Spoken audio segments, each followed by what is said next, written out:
Bienvenue sur ma chaîne, un procès, une histoire, une envie de boire. Aujourd'hui, une histoire entre pompiers, diffamation ou ego mal placé. Le procès auquel j'ai assisté était si rocambolesque que j'ai décidé d'en faire une vidéo pour que vous puissiez de là où vous êtes connaître ce qu'il s'est passé dans ce tribunal. Pour ceux et celles qui ne me connaissent pas, je suis une artiste qui combat l'injustice, mais habituellement, je ne traite que des sujets liés aux violences intrafamiliales et aux violences sexuelles. Mais puisque cette affaire m'a donné envie de boire, j'ai décidé de la traiter.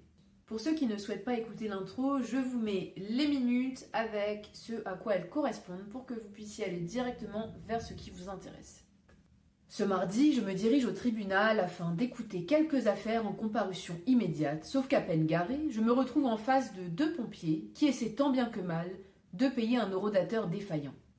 Je les redirige vers un second et ayant remarqué leur tenue de travail, je leur demande pourquoi ils paient alors qu'ils sont en service. À mon grand étonnement, ces derniers me disent qu'ils sont en voiture civile sans donner plus de détails. Je comprends assez vite ce qu'il se passe. En effet, devant le tribunal, il y a un attroupement de pompiers et de membres de la CGT. J'entre dans le tribunal laissant disparaître la musique et le bruit derrière moi, et là, on m'apprend qu'un pompier est jugé aujourd'hui même. Un pompier, pensais-je, qu'a-t-il bien pu faire? J'imagine de suite, puisque c'est mon combat, un viol ou une violente agression. Je monte les escaliers espérant en savoir plus quand soudain, j'entends derrière moi un homme me lancer avec un ton enjoué « Alors la carte de crédit ?» puis rire en me donnant un petit coup amical dans le bras. C'était le pompier dont la carte ne passait pas à l'horodateur. Je lui demande « Mais que se passe-t-il » Et je ne comprends rien à sa réponse. Tout ce que j'ai retenu, c'est un officier qui fait pression. C'est suffisant pour attiser ma curiosité. En tant qu'ancienne militaire, cela me parle.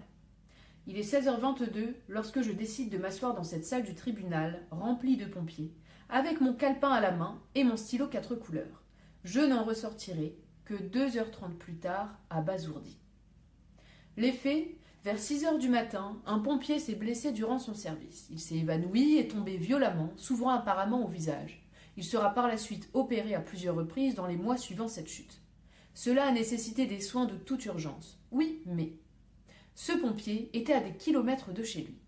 Il sera emmené à l'hôpital et en ressortira à 14h, puis il ira dormir dans une chambre à la caserne et ne sera finalement ramené que le lendemain chez lui. Dans les bureaux SAS actifs pour trouver rapidement une solution adaptée, le moyen par lequel il sera rapatrié a toute son importance dans cette affaire. Est-il emmené par une ambulance? Non. Par des collègues avec un véhicule adapté? Non plus.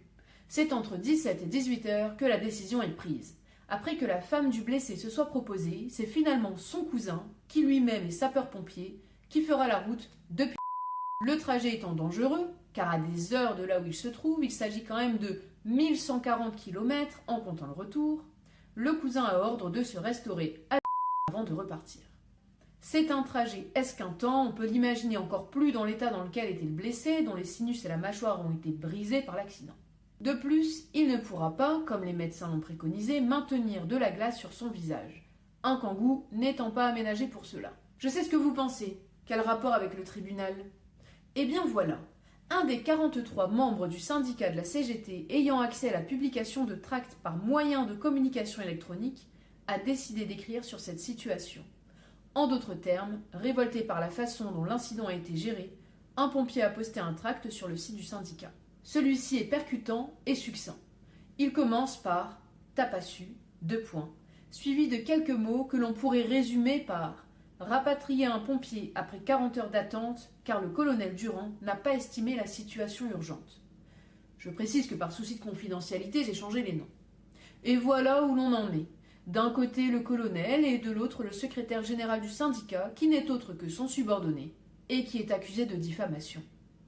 L'avocat de la partie civile, qui ne cesse de parler de sa vie de famille durant sa plaidoirie, s'exclame, après avoir parlé du petit déjeuner qu'il a pris avec ses enfants, « C'est une infraction de presse, une atteinte à l'honneur de mon client. » Il expliquera entre ses propos que, contrairement aux syndicalistes qui ont fait barbecue devant le tribunal, il n'a pas pu déjeuner. Le ventre vide, il dira, « Ils ont menti. Ce mensonge par omission, c'est de la diffamation.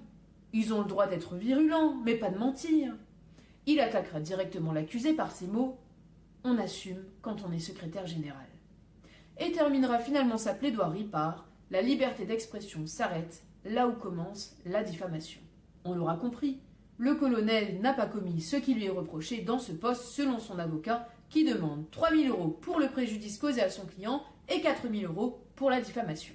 Je suis surprise, car le secrétaire général du syndicat que l'on appellera Bernard n'a peut-être pas écrit ce poste. En effet, rappelez-vous que 43 personnes ont la possibilité d'écrire sur le site. La juge rappelle à l'accusé la raison de sa présence. Si les choses avaient été faites dans les règles, il y aurait un responsable de publication. Et ce serait lui qui se tiendrait devant elle et pas Bernard. Au repos réglementaire, ce dernier tente, bien que mal, d'expliquer la situation à une civile. Il maintient qu'il ne s'agit pas de diffamation et que le poste a été supprimé rapidement à la suite d'un appel téléphonique à l'initiative du colonel Durand. On peut aisément s'interroger sur le contenu de cet appel, mais on en saura plus seulement à la fin du procès. Le tract ne serait resté qu'une demi-journée sur le site. Je m'interroge, pourquoi porter plainte si cela a été retiré ? Le colonel a décidé de porter plainte contre X après avoir envoyé 2 demandes de droit de réponse qui lui ont été refusées. J'ai cette impression que l'ego d'un colonel a été touché. On peut essayer d'imaginer ce qu'il s'est dit. De quel droit critique-t-on mes actions ouvertement ou mes inactions ? Et comment un subordonné ose-t-il dire non à un officier ? Car finalement, ce qui dérange, est-ce le poste ou la remise en question de ses compétences ou de son humanité qu'il aurait pu traduire comme de l'insubordination ? Le colonel se lève, droit, fier dans sa tenue de cérémonie. Et là, il se passera une scène que je n'aurais jamais cru voir de toute ma vie. En s'aidant de notes provenant de plusieurs cahiers qu'il a posés sur la table et en levant parfois les yeux vers la juge, il prend la parole et explique, comme pour mettre en avant la complexité de son travail et son professionnalisme, je dois prendre en 1/1000e de seconde une décision dans l'urgence et quand on n'est pas dans l'urgence. Il parle avec les mains comme s'il avait fait ça toute sa vie et continue en disant du blessé. En ne sachant pas le in situ, on n'allait pas le renvoyer. Selon lui, c'est le directeur départemental qui arbitre tout ça. Ça paraît contradictoire, surtout lorsque fièrement il s'exclame en se replongeant dans ses souvenirs « Je suis le catalyseur, c'est moi qui leur ai dit, on a trouvé la solution et on y va ». C'est qui « on » ? Le « on » à l'armée, ça n'existait pas. Ça va dans tous les sens. Une fois c'est lui qui a la responsabilité de prendre cette décision de rapatriement, une autre fois ce n'est pas lui, on s'y perd. Et puis son explication sur l'organisation de l'institution et l'organigramme est interminable. On se retient de bâiller. Ses bras sont à présent ouverts, sa main gauche sur le coin gauche de la table et sa main droite sur l'autre. Sa voix est claire, il continue. En bon père de famille, je préfère qu'un membre de ma famille vienne me chercher plutôt qu'un inconnu. Fait-il preuve de mauvaise foi pour expliquer sa décision qu'il dit n'avoir pas vraiment prise ? C'est à vous d'en décider. Il dira du syndicat que ce qu'ils font habituellement ne le dérange pas, je cite, « Ça fait partie du jeu, c'est pour ça que mon approche a été graduée. » Du jeu, ce n'est pas un jeu de défendre les droits des travailleurs. Le terme d'approche graduée donne l'impression qu'il s'agit pour le colonel d'un jeu d'échecs. Dans l'assistance, les policiers demandent le calme car l'on entend des rires, et ce, à plusieurs reprises, notamment lorsque le colonel donne des détails sur sa personnalité. J'ai un franc-parler. Quand je ne suis pas honnête, mon transit devient sensible. Il se trompera sur le grade de l'accusé, qu'il reprendra en précisant qu'il n'est pas adjudant-chef mais caporal-chef. En pointant son doigt sur la table de façon assez agressive, il haussera le ton. On a une responsabilité managériale et opérationnelle quand on est colonel. Je regardais l'heure, me demandant quand la tirade qu'il avait manifestement préparée allait se terminer. Et alors qu'il continuait à parler, je l'imaginais s'entraînant devant le miroir de sa salle de bain. Quelle considération sociale auront les personnes à mon égard ? Mon fils est dans la salle. C'est une atteinte à mon honneur, à mes valeurs. Madame la juge le reprit en lui rappelant qu'il n'avait pas à prendre son rôle, car il s'était retourné pour dire « Vous pouvez souffler, maître » à l'avocat de la défense qui l'écoutait avachi les bras croisés. Sentant qu'on ne l'écoutait plus, il terminait en disant qu'il considère les pompiers comme des partenaires sociaux. C'est pour ça que je suis devant vous, Madame la Présidente. Il y aurait eu apparemment de l'intimidation selon le colonel, notamment une affiche accrochée dans les couloirs avec son visage et le mot « Wanted » écrit au-dessus.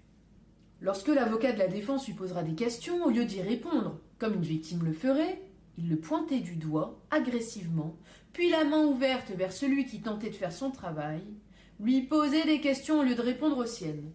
La juge reprit le colonel une fois de plus. « Ça ne va pas se passer comme ça. Je n'avais jamais vu autant d'aplomb que cela vienne d'une victime ou d'un accusé. » L'avocat lui demanda pourquoi, alors que l'on avait demandé aux pompiers moins gradés de venir en civil, lui se présentait en tenue de cérémonie. Et pourquoi, alors que le commissaire de police lui avait proposé de passer par une porte arrière pour entrer dans le tribunal, puisqu'il avait parlé d'intimidation, il avait plutôt choisi de traverser le parc où se trouvaient les syndicalistes pour entrer par la grande porte. Les réponses étaient vaseuses, peut-être parce que pas préparées, contrairement à sa précédente tirade. L'avocat qui ne lâchait rien lui posa des questions sur son travail et ses responsabilités. Le colonel tournait autour du pot, tant bien que la juge finit par demander à l'avocat de la défense où il voulait en venir. Eh bien la réponse était simple. Ce n'était pas le rôle du colonel de prendre cette décision de rapatriement. Il est passé par hasard dans le bureau du chef de police, qui est capitaine, et apporta sa solution, alors qu'il n'était pas censé être présent et émettre un avis. Il reprit en regardant le colonel. « Que faites-vous là ? Je comprends que vous ayez besoin d'exister. » Il y eut, une fois de plus, des rires dans la salle. L'avocat de la défense termina sur une question. « Y a-t-il eu une enquête concernant l'accident de travail ?» La réponse était toute faite. « C'est pas mon champ de compétences, » répondit le colonel, qui continua en parlant d'amiante. Durant tout le procès, les deux avocats, celui de la défense et celui de la partie civile, vont se lancer mutuellement des piques. Finalement, ce n'est pas que le colonel contre son subordonné, mais aussi un avocat contre un autre. On entendra par exemple l'avocat de la défense dire qu'il y a des limites à ce qu'autorise l'habit, car son collègue le présente selon lui comme une vierge effarouchée. Il est intéressant de noter que les conditions de travail ont été mises en avant afin de légitimer les revendications des syndicalistes, car le pompier qui s'est évanoui n'avait eu comme petit déjeuner le matin même qu'un petit pain et un café. C'est enfin au ministère public que la parole est donnée. Une jeune femme à la peau translucide avec une frange fine laissant deviner des yeux noisettes et un regard plutôt doux se leva et exprima ce que l'on pensait tous. Elle commença par souligner le temps de parole qui a été donné au colonel, car la plupart des victimes, même de crimes, n'ont pas cette chance de pouvoir parler durant autant de minutes. En fine analyste, elle avait remarqué que le colonel, après avoir parlé, avait affiché un sourire en regardant le pompier contre qui il avait porté plainte, qui lui d'ailleurs n'avait parlé que quelques instants. Elle finit par donner son avis. La meilleure réponse n'est pas une réponse pénale. Justice a été faite, quelle que soit la décision du tribunal.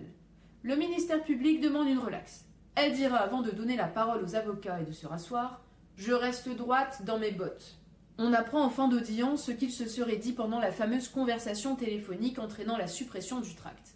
Le colonel a apparemment dit à son subordonné « Ça te fera grandir ». Et pour se défendre d'avoir tenu ces propos qui pourraient être pris pour de l'intimidation, il dit avoir été nargué par l'accusé qui lui-même se défend, en expliquant que le colonel ne s'est pas adressé à lui par son grade, mais en disant « Monsieur » et qu'il a décidé d'en faire de même. Le côté ingrat et le mépris du colonel sera mis en avant par l'avocat de la défense qui appuie le fait que la décision de rapatriement prise par le colonel était tournée vers des économies et non pas tournée vers l'homme. C'est un scandale, dira l'avocat en parlant des conditions de travail. Il expliquera le refus du droit de réponse de son client en disant que le colonel veut nous imposer des contre-vérités. La phrase qui clôturera cette affaire et qui finalement est au centre de celle-ci, c'est celle de l'avocat du pompier accusé, car ce dont il est question selon lui, c'est de l'humanité, pas d'une gestion administrative. Est-on encore dans une affaire de diffamation ou dans une affaire de gestion managériale ? Ce procès nous permet de prendre conscience des préoccupations différentes de chacun en fonction du grade, des soucis personnels liés à la fonction et à la place dans la hiérarchie, et de la personnalité qui peut-être se construit en lien avec cela. Finalement, chacun est resté sur ses positions, le colonel comme son pompier. Mon avis, c'est que la meilleure défense de l'accusé, finalement, c'était le comportement du colonel. Nous connaîtrons en juillet la peine de l'accusé. En attendant, n'hésitez pas à donner votre avis en commentaire, à liker, partager, abonnez-vous à la chaîne qui est toute nouvelle. Je précise que je ferai un live ce dimanche sur le TikTok Communauté Résilience afin de donner mon avis sur l'affaire. Je ne sais pas vous, mais moi, cette affaire, ça m'a donné envie de voir.